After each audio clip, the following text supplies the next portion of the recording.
Hello friends, paper food academy में आपका स्वागत है। तो चलिए अपने आज के करंट अफेयर को डिस्कस करते हैं। तो हमारा फर्स्ट क्वेश्चन है, भारत विश्व का दूसरा सबसे बड़ा वैश्विक आपूर्तिकर्ता किस क्षेत्र में बना है?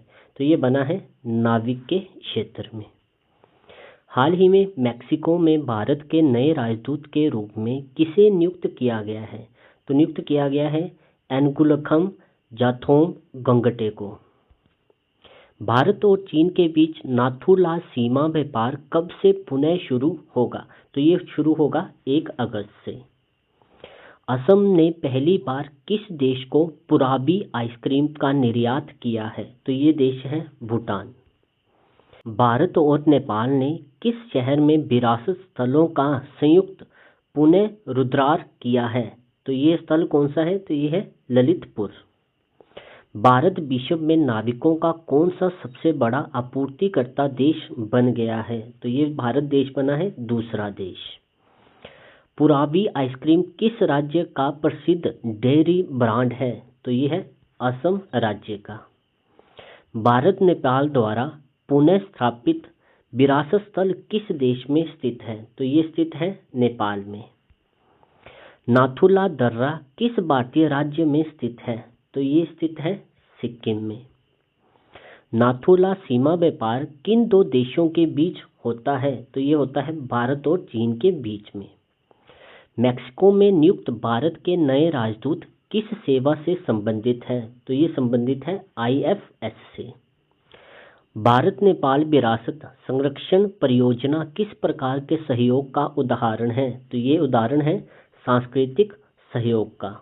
असम से भारत को निर्यात की गई पुराबी आइसक्रीम का उत्पादन किस संस्था द्वारा किया जाता है? तो ये किया जाता है best Assam milk producer cooperative union के द्वारा, यानी कि WAMWL, इसकी ये शॉर्ट फॉर्म है। नाथू-ला दर्रा भारत के किस जिले में स्थित है? तो ये स्थित है पूर्वी सिक्किम में। भारत के नए राजदूत एनगुलखम जाथोम गंगटे किस बैच के भारतीय विदेश सेवा यानी कि IFS अधिकारी हैं? तो ये है 1994 के बैच के। भारत के वैश्विक नाविक कार्यबल में हिस्सेदारी लगभग कितनी है? तो ये है 12.16%। भारत नेपाल द्वारा पुनः स्थापित श्री गुस्थल महाविहार किस शहर में स्थित है? तो ये स्थित है पाटन में, जो कि ललितपुर में है। पुराबी ब्रांड मुख्य रूप से किस प्रकार के उत्पादों के लिए जाना जाता है? तो ये जाना जाता है डेयरी उत्पाद के लिए। नाथू-ला सीमा व्यापार वर्ष 2020 से किस कारण बंद था? तो ये बंद था कोविड-19 महामारी एवं सीमा प्रतिबंध के कारण। भारत के दूसरे सबसे बड़े वैश्विक नाविक आपूर्तिकर्ता बनने की जानकारी किस अंतर्राष्ट्रीय रिपोर्ट में सामने आई है? तो ये सामने आई है VIMCO ICS सी फ्रेयर वर्कफोर्स रिपोर्ट में। हाल ही में भारत विश्व का दूसरा सबसे बड़ा नाविक आपूर्तिकर्ता किस देश को पीछे छोड़कर बना है? तो भारत ने पीछे छोड़ा है चीन को। पुराबी आइसक्रीम का पहला अंतर्राष्ट्रीय निर्यात किस राज्य से किया गया है? तो ये किया गया है असम से। हाल ही में भारत नेपाल द्वारा पुनः स्थापित श्री गुस्थल महाविहार किस यूनेस्को विश्व धरोहर क्षेत्र में स्थित है?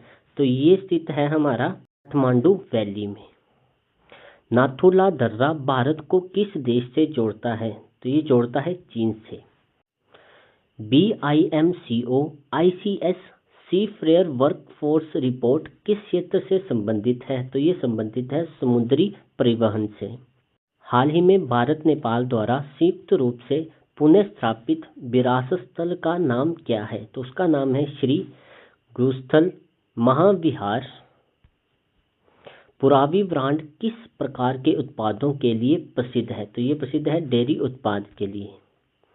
भारत चीन सीमा पर स्थित नाथू-ला दर्रा किस पर्वतमाला में स्थित है? तो ये स्थित है हिमालय पर्वतमाला में।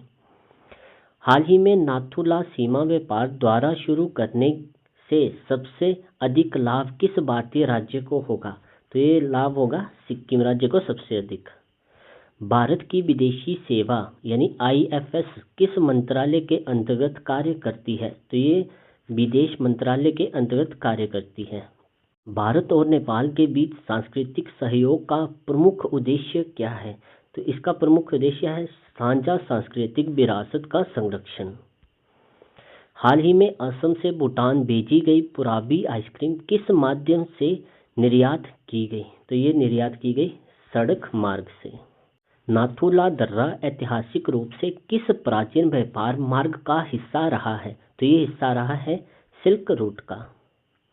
भारत के नाविकों की बढ़ती वैश्विक भागीदारी मुख्यतः किस क्षेत्र से संबंधित है? तो ये संबंधित है समुद्री व्यापार से। भारत और नेपाल द्वारा पुनः स्थापित विरासत स्थल किस देश की राजधानी के निकट है? तो ये निकट है काठमांडू के। पुरावी ब्रांड का संचालन किस संस्था द्वारा किया जाता है? तो ये किया जाता है WAMUL के द्वारा।